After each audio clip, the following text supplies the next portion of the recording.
Buenas tardes, profesor. A nuestro grupo le correspondió realizar el análisis del caso en lo que es los kilomicrones y la lipoproteína lipasa, el cual está integrado por Susan González, Sofía Arroyo y mi persona María Esther Pizarro. Lo que son los lípidos plasmáticos consisten en lo que son triglicéridos, fosfolípidos, colesterol y una pequeña fracción de ácidos grasos de cadena larga no esterificada. Dado que los lípidos son insolubles en agua, se transportan en el plasma asociados a lo que son proteínas anfipáticas, conocidas como lo que son las apolipoproteínas, para crear una partícula llamada lipoproteína. La lipoproteína puede verse como lo que es una esfera que tiene un centro no polar formado por triglicéridos y colesterol esterificado, y que está rodeado por lo que es una capa superficial única de moléculas de fosfolípido y colesterol no esterificado. Se han identificado 4 grupos principales de lo que son las lipoproteínas basados en lo que es su densidad. Están los kilomicrones, las lipoproteínas de muy baja densidad, las lipoproteínas de baja densidad y las lipoproteínas de alta densidad. En cuanto a lo que son sus funciones, una lipoproteína se caracteriza por lo que es su función de degradar lo que son los triglicéridos que circulan en lo que es la sangre asociados a VLDL, y los kilomicrones de la lipoproteína lipasa no es más que lo que es que transporta lo que son lipoproteínas cargadas de lípidos que se deben distribuir por todo el organismo. De esta manera, lo que hace la lipoproteína lipasa es que permite a los tejidos subyacentes captar lo que son los ácidos grasos durante lo que es la degradación y utilizarlos como lo que es una reserva o fuente de energía. Otra función importante a mencionar de esta lipoproteína es como transportador de lo que es el colesterol y la vitamina E a lo que son las neuronas, y también como un facilitador del intercambio de lípidos entre diferentes lipoproteínas.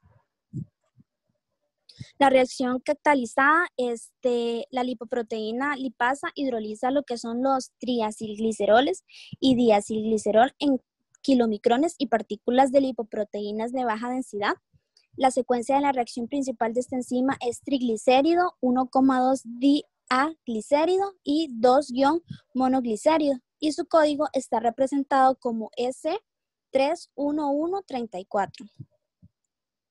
Esta hidrólisis de los triglicéridos en los kilomicrones está mediada por lo que es la lipoproteína lipasa, que da origen a lo que son los remanentes kilomicrones, que todavía con la lipoproteína lipasa son captados por lo que es el hígado a través de los receptores LDL específicos y receptores asociados o relacionados a lo que son las proteínas LDL.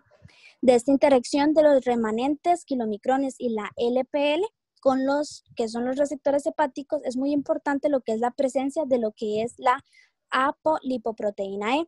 Una vez en el hígado, estos remanentes kilomicrones siguen lo que son 3 vías: se almacenan en el hígado, se excretan en lo que son las ventas biliares y se resecretan como partículas lipoproteicas de muy baja densidad, ricas en triglicéridos.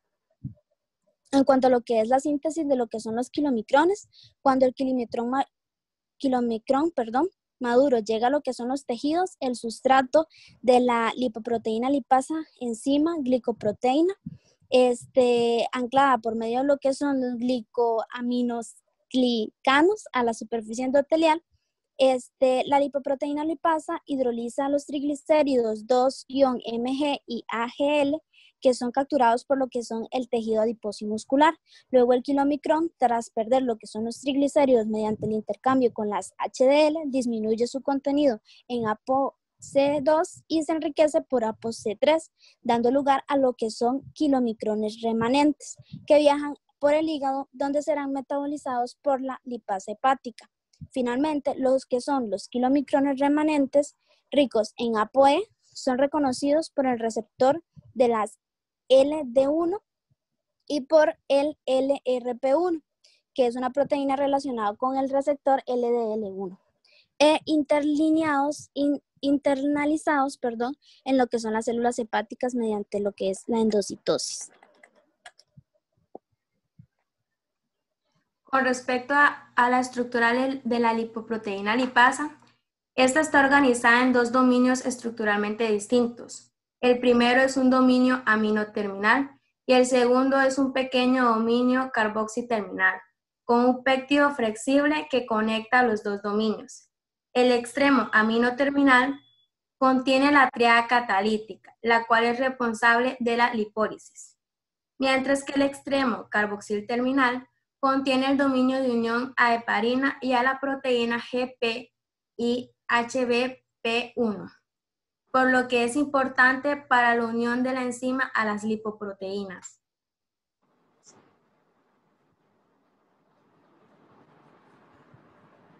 Con respecto al gen codificante, este es un miembro de la superfamilia de las lipasas de triglicéridos, que incluyen la lipasa hepática, pancreática, endotelial y las Drosophila proteins 1, 2 y 3.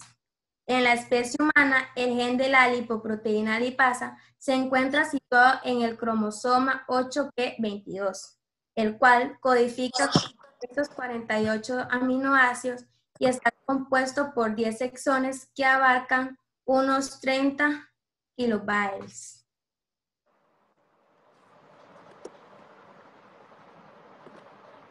Con respecto a la regulación de la lipoproteína lipasa, el perfil de esta lipoproteína ayuda directamente a la utilización de los ácidos grasos en función de las demandas metabólicas específicas. Además, la actividad enzimática se encuentra regulada de forma compleja en respuesta a los requerimientos energéticos y cambios hormonales. Esta regulación tejido específica proporciona un mecanismo para el control localizado de la captación de los triglicéridos de las lipoproteínas que permite una apropiada distribución de lípidos entre tejidos. Como ejemplo, el tejido adiposo marrón ante la exposición al frío, donde se ha visto que incrementa la actividad hidrolítica de la enzima por la estimulación de beta-adrenérgica. Caso clínico.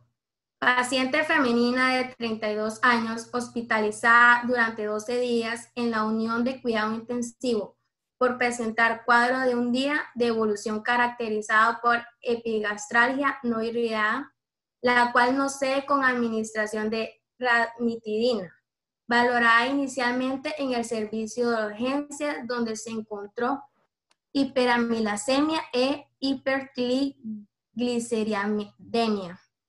5.080 miligramos entre decilitros, con ecografía de hígado y vías biliares, más con la angioresonancia dentro de los límites normales.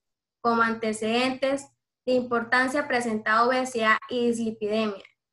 En manejo con lovastatina de 20 miligramos al día y gemfibrosilo.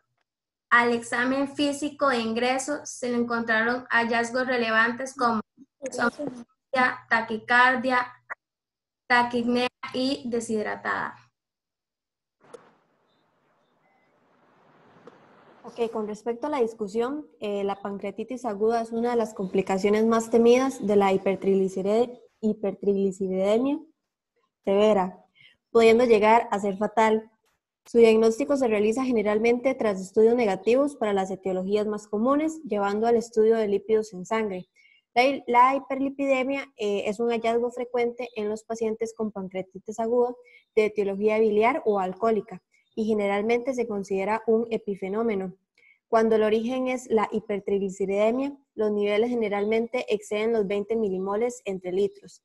Sin embargo, el riesgo de desarrollo de la enfermedad se ha reconocido que inicia con niveles mayores a 11.3 milimoles entre litros.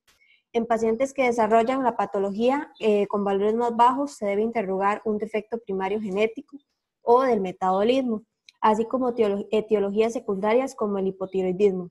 Con niveles de triglicéridos menores a 5.65 milimoles entre litro, no se considera lo que es una pancreatitis inducida por la hiperlipidemia, sino un epifenómeno. Tan importante como diagnosticar la etiología de la pancreatitis es determinar la etiología de la hipertrigliceridemia. Esta puede ser primaria o con menor frecuencia secundaria obesidad, alcoholismo, hipotiroidismo o exacerbación de una hipertrigliceridemia preexistente con el embarazo inducida por fármacos, tales como tamoxifeno, entre otros. Con respecto a la fisiopatología, en primer mecanismo está explicado por el daño directo de los ácidos grasos al tejido pancreático.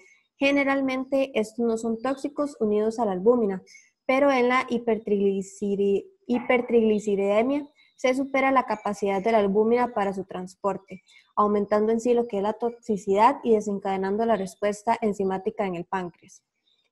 Un segundo mecanismo se explica por los kilomicrones, los cuales pueden obstruir la circulación distal pancreática causando una isquemia. Esto causa una alteración de la arquitectura cinar, la cual se expone el tejido pancreático a los triglicéridos, activando en sí la lipasa pancreática, desencadenando la cadena inflamatoria y un ciclo de mayor activación de todo el grupo de enzimas pancreáticas. Por último, un tercer mecanismo se asocia a una disminución genética de la lipoproteína lipasa, generalmente de carácter autosómico recesivo. Esta enzima se sintetiza en el tejido muscular y en lo que son los adipocitos. Tras su liberación es transportada al endotelio capilar. De allí actúa sobre los kilomicrones ricos en triglicéridos, hidrolizándolos a kilomicrones remanentes, e hidroliza lo que son las lipoproteínas ricas en triglicéridos a ácidos grasos y glicerol, productos que son transportados al hígado, músculo esquelético, miocardio y adipocitos para su utilización. Su déficit produce una alteración de la degradación plasmática de los kilomicrones en el suero de estos pacientes respecto a otros controles. Existen otras alteraciones, como el caso del hipotiroidismo, donde se altera el metabolismo de las lipoproteínas, así como la actividad del receptor para LDL, lo que predispone a elevación de sus niveles en suero. En este caso, se aumenta el riesgo de pancreatitis cuando hay una descompensación aguda de esta patología o un aumento de los requerimientos basales de hormona tiroidea. Con respecto a la solución y el tratamiento, el ayuno tiene un papel primordial en este tipo de pancreatitis debido a que este favorece el rápido metabolismo de los kilomicrones y de los triglicéridos, cuya fuente principal es la ingesta de grasas. Dentro de las opciones terapéuticas descritas están lo que es la insulina, la heparina, la plasmaféresis y la apoproteína C2 purificada. La insulina y la heparina constituyen las opciones terapéuticas con mayor descripción por su fácil disponibilidad. Estas inducen la actividad de la lipoproteína lipasa plasmática ligada a lo que es el endotelio. Adicionalmente, la heparina moviliza esta enzima desde el endotelio al plasma y la insulina favorece la degradación de los kilomicrones. Lo que es la plasmaféresis realiza un barrido de varias citoquinas proinflamatorias plasmáticas y proteasas, así como una disminución de la viscosidad plasmática, aumentando la perfusión del tejido. Muchas gracias.